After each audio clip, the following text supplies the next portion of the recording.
Supreme court के 13 रुकनी bench ने 8 और 5 के तनासुब से मखसूस नशिस्तों का फैसला सुनाया है और पेशावर हाई कोर्ट का फैसला जो है वो कलअदम करार दिया है। और दूसरी जानिब इलेक्शन कमीशन का जो मखसूस नशिस्तों से मुतालिक नोटिफिकेशन था उसको भी कलअदम करार दिया है। चीफ जस्टिस ने जो है फैसला सुनाना शुरू किया, जिसके बाद उन्होंने कहा कि ये मुख्तसर फैसला है, तफसीली फैसला बाद में जारी किया जाएगा।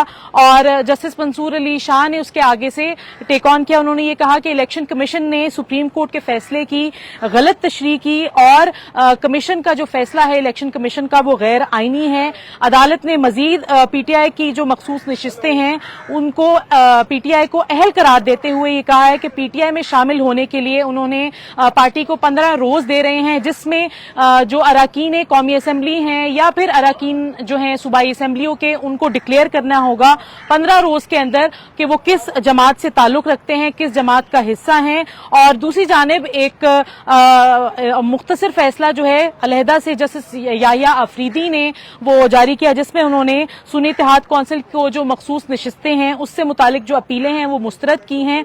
और साथ साथ उन्होंने ये कहा है कि पीटीआई के अरकान को आजाद करार नहीं दिया जा सकता।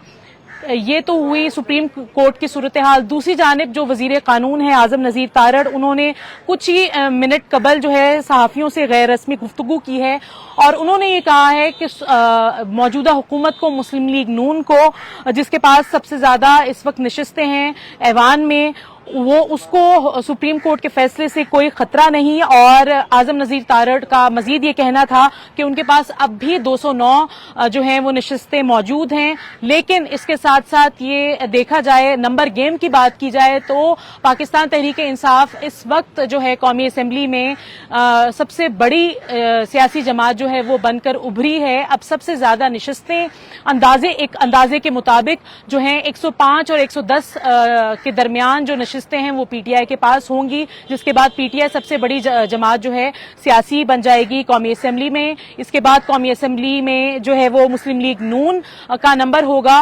और तीसरे नंबर पर बड़ी जो सियासी जमात है वो पाकिस्तान पीपल्स पार्टी होगी। पीपल्स पार्टी पहले दूसरे नंबर पर थी, अब तीसरे नंबर पर है।